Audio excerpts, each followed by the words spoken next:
Capítulo 2.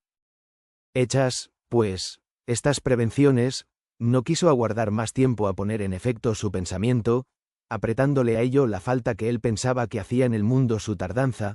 según eran los agravios que pensaba deshacer, tuertos que enderezar, sin razones que enmendar, y abusos que mejorar, y deudas que satisfacer.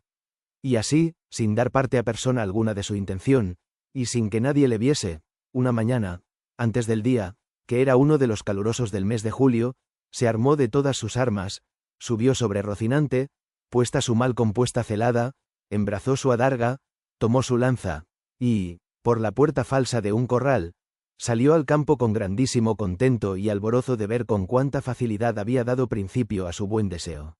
Mas, apenas se vio en el campo, cuando le asaltó un pensamiento terrible, y tal, que por poco le hiciera dejar la comenzada empresa, y fue que le vino a la memoria que no era armado caballero, y que, conforme a ley de caballería, ni podía ni debía tomar armas con ningún caballero, y, puesto que lo fuera, había de llevar armas blancas, como novel caballero, sin empresa en el escudo, hasta que por su esfuerzo la ganase. Estos pensamientos le hicieron titubear en su propósito, mas, pudiendo más su locura que otra razón alguna, propuso de hacerse armar caballero del primero que topase, a imitación de otros muchos que así lo hicieron, según él había leído en los libros que tal le tenían. En lo de las armas blancas, pensaba limpiarlas de manera, en teniendo lugar, que lo fuesen más que un armiño, y con esto se quietó y prosiguió su camino, sin llevar otro que aquel que su caballo quería, creyendo que en aquello consistía la fuerza de las aventuras. Yendo, pues, caminando nuestro flamante aventurero, iba hablando consigo mesmo y diciendo, ¿quién duda sino que en los venideros tiempos, cuando salga a luz la verdadera historia de mis famosos hechos, que el sabio que los escribier no ponga, cuando llegue a contar esta mi primera salida tan de mañana, de esta manera? Apenas había el rubicundo Apolo tendido por la faz de la ancha y espaciosa tierra las doradas hebras de sus hermosos cabellos, y apenas los pequeños y pintados pajarillos con sus arpadas lenguas habían saludado con dulce y meliflua armonía la venida de la rosada aurora, que, dejando la blanda cama del celoso marido, por las puertas y balcones del manchego horizonte a los mortales se mostraba, cuando el famoso caballero Don Quijote de la Mancha, dejando las ociosas plumas, subió sobre su famoso caballo Rocinante, y comenzó a caminar por el antiguo y conocido campo de Montiel.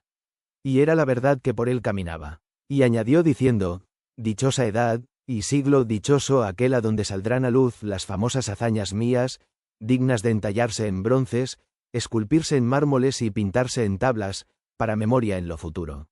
Oh tú, sabio encantador, quien quiera que seas, a quien ha de tocar el ser coronista de esta peregrina historia.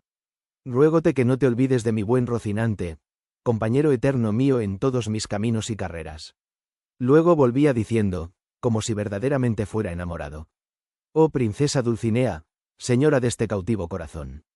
Mucho agravio me habedes fecho en despedirme y reprocharme con el riguroso afincamiento de mandarme no parecer ante la vuestra fermosura. Plégaos, señora, de membraros de este vuestro sujeto corazón, que tantas cuitas por vuestro amor padece. Con estos iba ensartando otros disparates, todos al modo de los que sus libros le habían enseñado, imitando en cuanto podía su lenguaje, y, con esto, caminaba tan despacio, y el sol entraba tan apriesa y con tanto ardor, que fuera bastante a derretirle los sesos, si algunos tuviera. Casi todo aquel día caminó sin acontecerle cosa que de contar fuese, de lo cual se desesperaba, porque quisiera topar luego con quien hacer experiencia del valor de su fuerte brazo. Autores hay que dicen que la primera aventura que le avino fue la del Puerto Lápice. Otros dicen que la de los molinos de viento, pero, lo que yo he podido averiguar en este caso, y lo que he hallado escrito en los anales de la Mancha, es que él anduvo todo aquel día, y, al anochecer, su Rocín y él se hallaron cansados y muertos de hambre, y que, mirando a todas partes por ver si descubriría algún castillo o alguna majada de pastores donde recogerse y a donde pudiese remediar su mucha hambre y necesidad, vio, no lejos del camino por donde iba, una venta, que fue como si viera una estrella. Que, no a los portales, sino a los alcázares de su redención le encaminaba. Dióse priesa a caminar, y llegó a ella a tiempo que anochecía. Estaban acaso a la puerta dos mujeres mozas, de estas que llaman del partido, las cuales iban a Sevilla con unos arrieros que en la venta aquella noche acertaron a hacer jornada, y como a nuestro aventurero todo cuanto pensaba, veía o imaginaba le parecía ser hecho y pasar al modo de lo que había leído. Luego que vio la venta se le representó, que era un castillo con sus 4 torres y chapiteles de luciente plata, sin faltarle su puente levadiza y honda cava, con todos aquellos adherentes que semejantes castillos se pintan.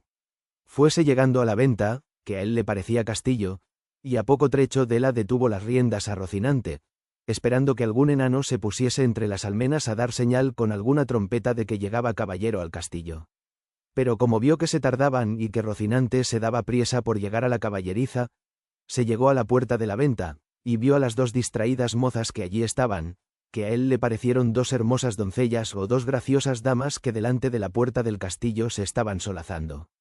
En esto sucedió acaso que un porquero que andaba recogiendo de unos rastrojos una manada de puercos, que, sin perdón, así se llaman, tocó un cuerno, a cuya señal ellos se recogen, y al instante se le representó a Don Quijote lo que deseaba.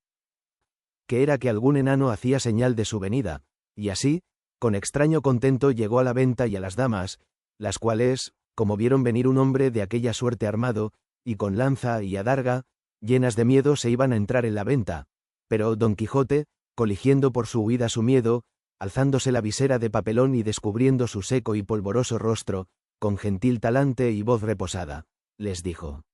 «No fuyan las vuestras mercedes, ni teman desaguisado alguno, ca la orden de caballería que profeso non toca ni atañe facerle a ninguno, cuanto más a tan altas doncellas como vuestras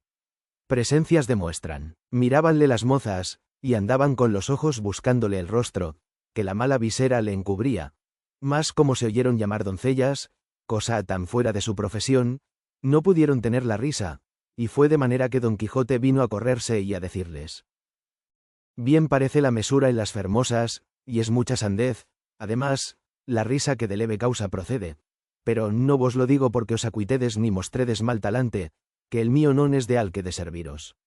El lenguaje, no entendido de las señoras, y el mal talle de nuestro caballero acrecentaba en ellas la risa, y en él el enojo, y pasara muy adelante si a aquel punto no saliera el ventero, hombre que, por ser muy gordo, era muy pacífico, el cual, viendo aquella figura contrahecha, armada de armas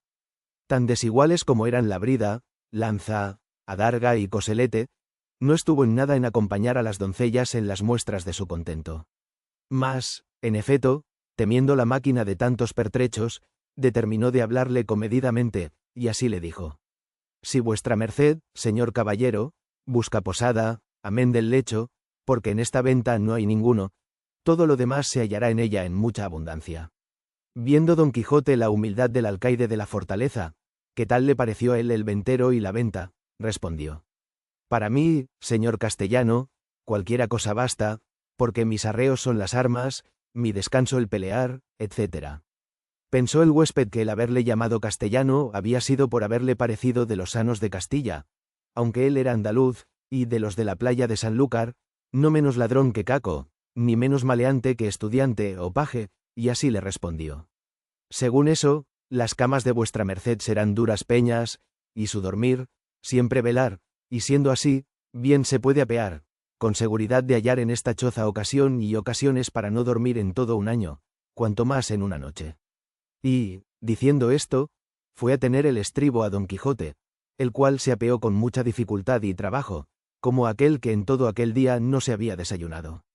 Dijo luego al huésped que le tuviese mucho cuidado de su caballo, porque era la mejor pieza que comía pan en el mundo. Miróle el ventero, y no le pareció tan bueno como Don Quijote decía, ni aun la mitad, y acomodándole en la caballeriza, volvió a ver lo que su huésped mandaba, al cual estaban desarmando las doncellas, que ya se habían reconciliado con él, las cuales, aunque le habían quitado el peto y el espaldar, jamás supieron ni pudieron desencajarle la gola, ni quitállela.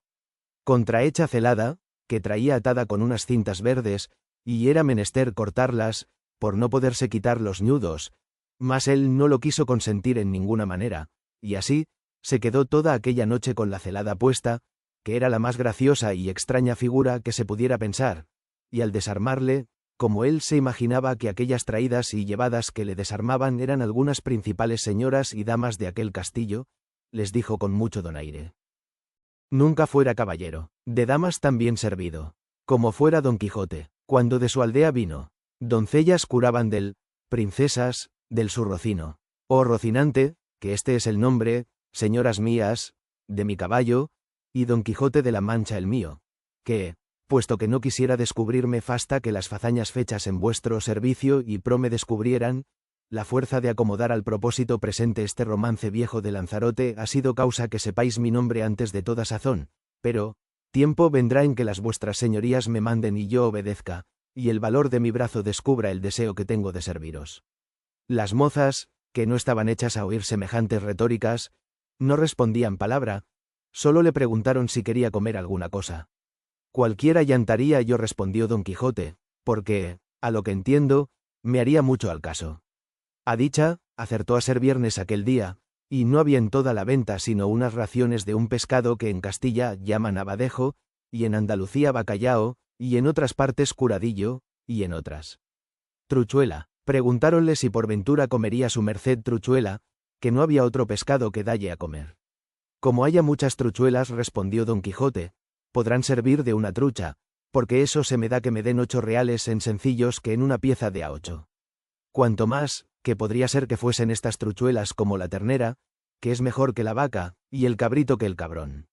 Pero, sea lo que fuere, venga luego, que el trabajo y peso de las armas no se puede llevar sin el gobierno de las tripas. Pusiéronle la mesa a la puerta de la venta, por el fresco, y trújole el huésped una porción del mal remojado y peor cocido bacallao y un pan tan negro y mugriento como sus armas, pero era materia de grande risa verle comer, porque, como tenía puesta la celada y alzada la visera, no podía poner nada en la boca con sus manos si otro no se lo daba y ponía, y ansí, una de aquellas señoras servía de este menester. Mas al darle de beber, no fue posible, ni lo fuera si el ventero no horadara una caña, y puesto el un cabo en la boca, por el otro le iba echando el vino, y todo esto lo recebía en paciencia, a trueco de no romper las cintas de la celada. Estando en esto, llegó acaso a la venta un castrador de puercos, y, así como llegó, sonó su silbato de cañas 4 o 5 veces, con lo cual acabó de confirmar Don Quijote que estaba en algún famoso castillo, y que le servían con música, y que el abadejo eran truchas, el pan candeal, y las rameras, damas, y el ventero castellano del castillo, y con esto daba por bien empleada su determinación y salida. Mas lo que más le fatigaba era el no verse armado caballero, por parecerle que no se podría poner legítimamente en aventura alguna sin recibir la orden de caballería.